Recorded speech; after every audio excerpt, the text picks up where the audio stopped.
Imagina isso.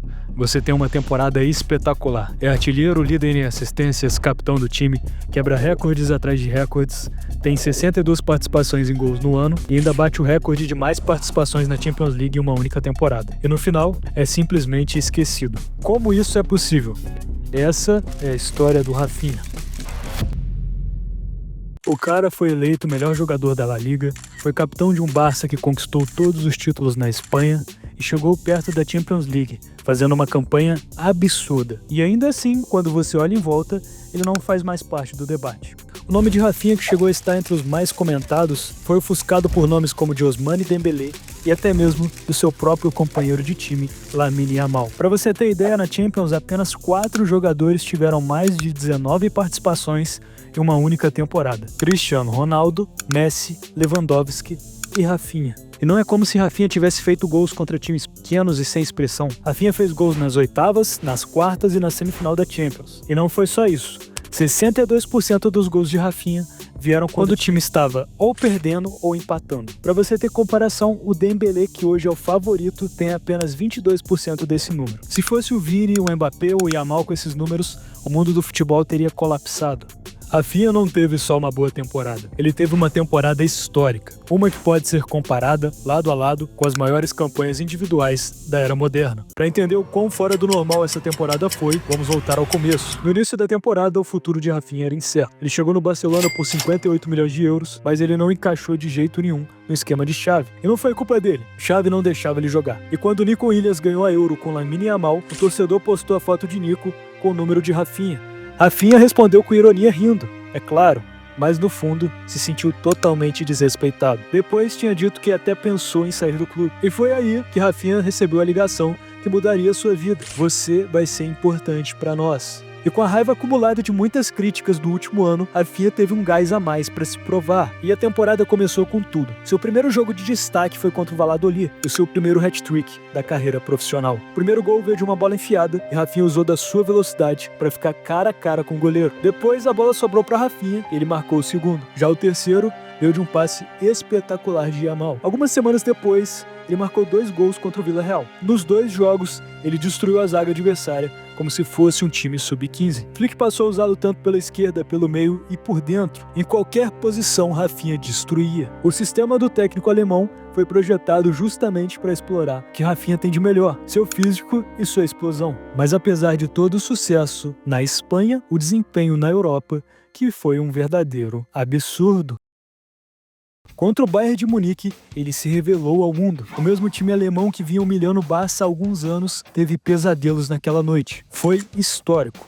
Rafinha foi o capitão, fez um hat-trick, foi eleito o melhor em campo e saiu do Camp Nou ovacionado. No primeiro minuto, lance excepcional. Rafinha driblou o Neuer como se fosse o Ronaldo Fenômeno. E quando o jogador tá em boa fase, até gol com a perna fraca ele faz. E no terceiro, Rafinha explorou sua velocidade e marcou o outro. Final, Barcelona 4, Bayern de Munique 1. Demorou, mas ele conquistou a torcida. E os velhos torcedores que cresceram vendo Romário, Ronaldo, Rivaldo, Ronaldinho Gaúcho, Neymar, começaram a ver um pouco da genialidade brasileira no jeito agressivo e ousado de Rafinha jogar. Rafinha virou o motor do sistema de Flick.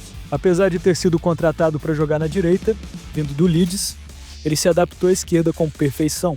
Ele não era só um artilheiro, ele era fundamental, pressionando, correndo de volta para defender, conduzindo a bola e participando da criação de jogadas. O que mudou, ele não era mais substituído aos 65 minutos, algo que Xavi fazia religiosamente, e Flick depositou total confiança nele. Fora de campo, também se destacou como líder. Em muitas partidas, Rafinha foi o capitão da equipe. E depois do massacre sobre o Bayern, veio o clássico no Bernabéu. Rafinha deixou Lewandowski na cara do gol, ele errou. Depois deu um passe para Yamal que, detalhe, fez o gol com a perna ruim. E depois, o momento mágico. Rafinha fez um golaço encobrindo o goleiro. Vitória por 4-0 sobre o Real Madrid. Barcelona 4, Real Madrid 0. Em janeiro veio o título da Supercopa da Espanha, novamente sobre o Real, com mais 2 gols e assistência. O primeiro gol de Rafinha veio de um cruzamento espetacular e um cabeceio perfeito. Depois Rafinha deixou Alejandro Baldi na cara do gol. E o segundo de Rafinha, de novo, em uma jogada de velocidade. Outro troféu, outro melhor em campo. Mas o auge foi na Champions.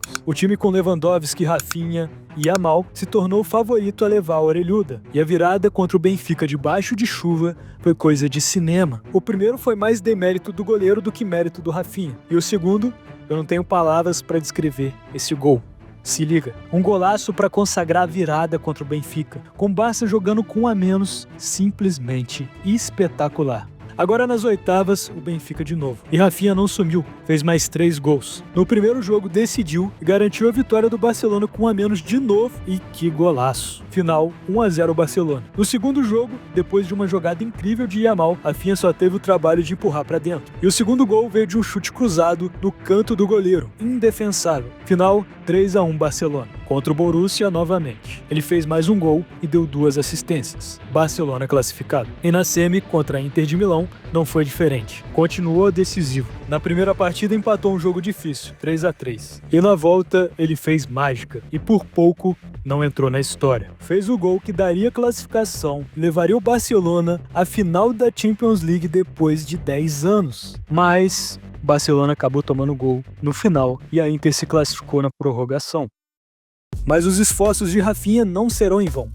Ele com certeza deixou sua marca na história da Champions, empatando, virando jogos e quebrando o recorde de gols. E o pior, Rafinha não batia pênaltis. Se fosse o batedor, meu amigo, o céu era o limite. Suas participações vieram de toda parte, vindo de trás, cortando para dentro, atraindo os zagueiros, criando espaços e mesmo chutando tanto quanto antes, agora ele finalizava de posições mais centrais. Corria com inteligência e com propósito. Se você comparar com outras campanhas de bola de ouro, como a de Modric em 2018, Benzema em 2022 e Rodri em 2024, e até mesmo algumas campanhas de Neymar, Messi e Cristiano, muitas delas ficariam de igual para igual com a campanha de 2025 do Rafinha. E algumas o Rafinha até superaria. Rafinha teve gols, assistências, decisivo nos grandes jogos, foi capitão do Barcelona. Então por que ninguém fala dele? O futebol tem memória curta, mas nós, os torcedores, temos a obrigação de não esquecer. Rafinha fez uma temporada que merece estar gravada na história. E mesmo que os prêmios não venham, o respeito, o reconhecimento e o legado já foram conquistados.